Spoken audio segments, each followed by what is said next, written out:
सुप्रभात। बाबा कहते हैं, मेरे प्यारे बच्चे, तुम क्या सोच रहे हो? जो परेशानियों से निकल के आ रहे हो या परेशानियां चल रही हैं, ये परीक्षाएं ऐसे ही चलती रहेंगी? नहीं, विश्वास रखना। परेशानियों का अंत होगा और वो बहुत जल्दी होगा। तुम्हारे प्रश्नों का जवाब भी मिलेगा। और जिस तरह से तुम छोटी सी बात को लेकर के इतना परेशान होना, अपने परेशानी मन से निकाल दो। जैसा तुम सोच रहे हो ऐसा कुछ भी नहीं है। कभी कभी तुम बहुत ही ज़्यादा सोच लेते हो, जो नहीं भी होता है वो भी मन में विचार ले आते हो, जिस कारण तुम कुछ दिनों से रात को सो भी नहीं पा रहे हो। वो कोई भी बात हो सकती है, या छोटी सी बीमारी भी हो सकती है, या घर के किसी सदस्य की कोई भी बात हो सकती है। तुम उन बातों को लेकर इतना परेशान हो जाते हो कि अपने शरीर को भी कष्ट देने लगते हो। समय पर सोते नहीं हो और ना ही समय पर खाते हो। मन तुम्हारा जो बेचैन है ना, अपनी बेचैनी को कम करो। मैं बैठा हूँ ना, मैं सब चिंता कर रहा हूँ, मैं सब देख रहा हूँ। ना ही कोई बड़ी बीमारी है, ना ही कोई इतनी बड़ी बात है जिस कारण तुम इस तरह से बेचैन हो, परेशान हो। समझ रहे हो ना? और अपने स्वास्थ्य का ध्यान रखो। छोटी छोटी बातों को लेकर के परेशान मत हो। समय पर खाना खाओ।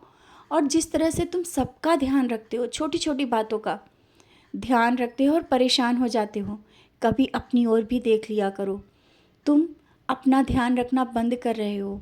जानता हूँ, पूजा पाठ भक्ति में बहुत लीन होते जा रहे हो।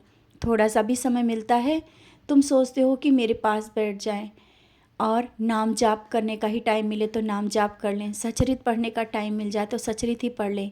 छोटा छोटा सा, थोड़ा थोड़ा सा भी समय तुम मेरे साथ बिताना चाहते हो और निकाल लेते हो। लेकिन अपना भी ध्यान रखो। मैं तुम्हारा पिता हूँ। मैं नहीं चाहता हूँ कि तुम अपना ध्यान ना रखो और सिर्फ मेरे पास ही बैठे रहो, क्योंकि मैं तुम्हारे हृदय में वास करता हूँ।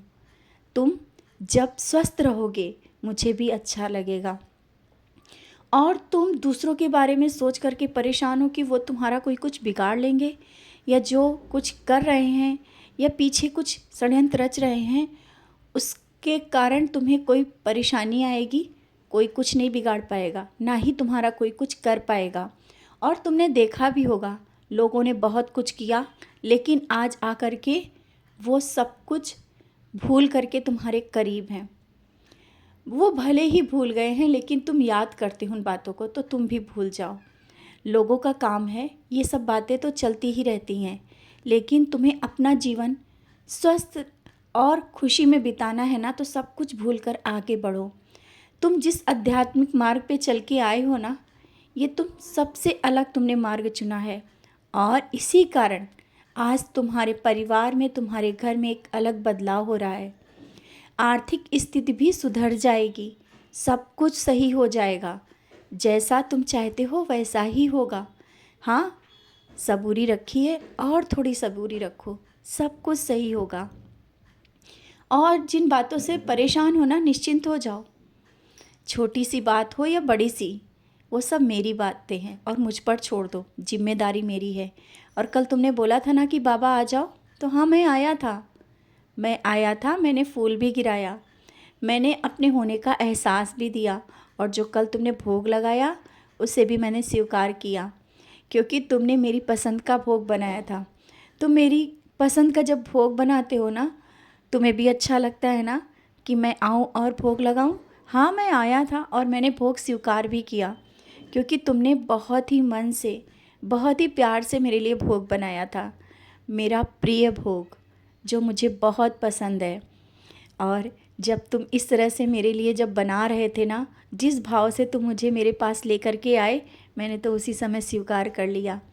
बच्चे, तुम्हारे भाव, तुम्हारी भक्ति, तुम्हारी पूजा मुझे बहुत पसंद है। और कहीं भी रहो, कहीं भी जाओ, माथे पे ऊदी लगा कर रखो। और कोई भी बीमारी है, जिस चीज़ के लिए परेशान हो ना, कोई बड़ी बीमारी नहीं है। और हाँ, घर में इस तरह से बेकार जमा की हुई खराब वस्तुएं मत रखो। अगर कोई चीज़ तुम्हारे काम की नहीं है तो उसे निकाल दो, या जो सही कराने वाली हैं वो सही करवा लो। इस तरह से सब चीज़ों को जो जमा करते जा रहे हो, ये नकारात्मकता लेकर के आ रही है। अपने घर से उन चीज़ों को जो बहुत सी चीज़ें ख़राब पड़ी हैं उन्हें तुम्हें निकालना होगा। बाहर निकालो या सही करवा लो। छोटी छोटी बातों का ध्यान रखो। घर के लिए परेशान होना, बहुत ही जल्दी जैसा तुम चाहते हो ना वैसा घर मिल जाएगा। और जहाँ भी जाओगे, जिस जगह भी जाओगे, तुम मुझे पाओगे।